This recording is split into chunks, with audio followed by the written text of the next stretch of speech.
Selamat malam pecinta merpati mania, merpati kolong meja.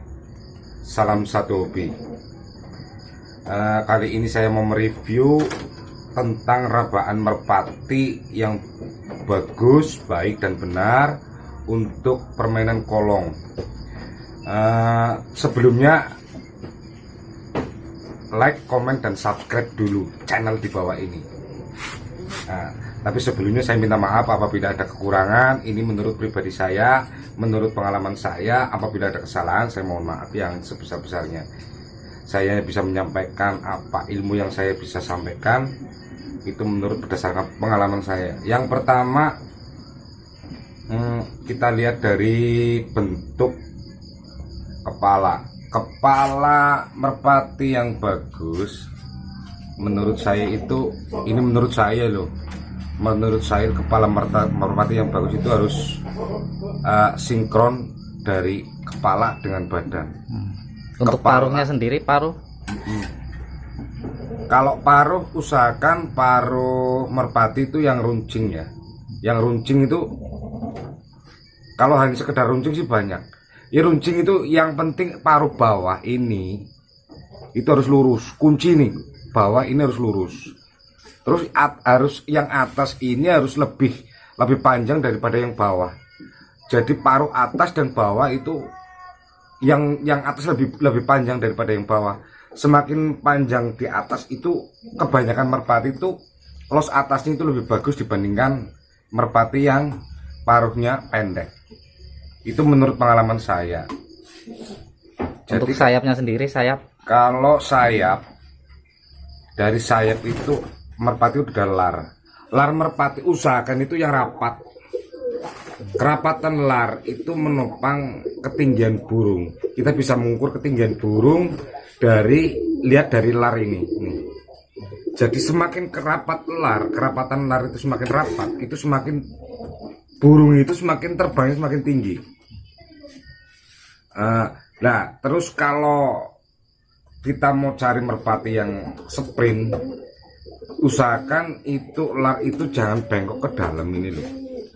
Usahakan itu yang lurus. Jadi kalau lurus, lidinya tebal lurus, itu merpati itu sprintnya kenceng, tapi juga ditopang dari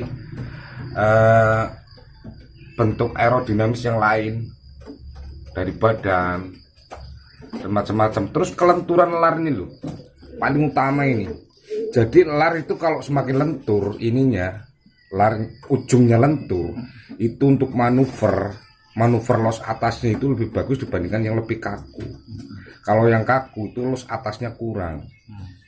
Karena untuk kelenturan lar ini, untuk los atasnya, manuver atas kepala itunya bagus.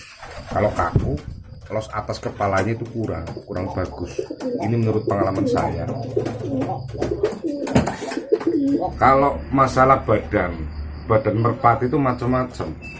Usahakan kalau untuk merpati kolong, kita kan harus cari merpati yang sprint kenceng, los atas bagus, bawahnya dor.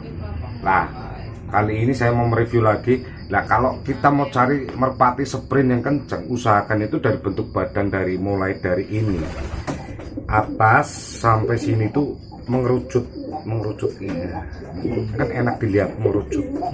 Nah terus depan ini antara dada ini, sayap ini merapat. Jadi kalau ini rapat, itu otomatis hambatan untuk kena angin itu lebih kurang dibandingkan yang dadanya itu lebar. Jadi untuk sprint pasti lebih kencang, terus shotnya itu lebih kenceng juga. Kalau bentuk badan, ada bentuk badan yang gini ya kan. Nah, ada bentuk badan yang lebih menonjol sini, bungkuk ya kan. Ada yang rata. Jadi macam-macam. Kalau usahakan milih merpati, kita akan merpati kolong, otomatis kan kita mencari yang shot kencang, terus bawahnya dor. Usahakan cari badan yang empuk, yang enak lah dipegang, dipegang enak. Untuk ekornya sih? Kalau bentuk ekor, usahakan ada macam-macam bentuk ekor. Usahakan kita cari ekor itu yang lebih tipis lah. Karena untuk panjang pendek gak pengaruh ya? Panjang pendek pengaruh. Karena Karo antara ekor dengan badan nggak simetris, kurang sinkron, jadi keseimbangannya itu kurang. Karena ekor itu gunanya untuk apa sih? Ini untuk landing, untuk parasut, untuk ngerem. Satu, kedua itu untuk daya jungkit naik ke atas, ini pakai ekor. Jadi usahakan ekor itu yang bagus, yang simetris. Terus kelenturan ekor juga pengaruh. Ini lentur, semakin lentur semakin bagus. Kalau ekor ininya kaku, pasti bawahnya kurang dor. Untuk kakinya sendiri? Kalau kaki untuk alat landing, usahakan kaki ya yang agak panjang dikit, tapi yang dilihat itu enak itu loh. Jangan terlalu panjang, jangan terlalu pendek, karena ini alat untuk landing. Kalau terkadang jumpai kan ada kaki yang ciker apa ya, pengaruh nggak itu? Kalau Itu nggak ngaruh sih kalau menurut saya. Kalau menurut saya, kalau yang pikir, tapi usahakan ya cari yang normal, kaki yang kering, terus ya jangan terlalu panjang juga jangan terlalu pendek, karena ini untuk alat landing ini kaki.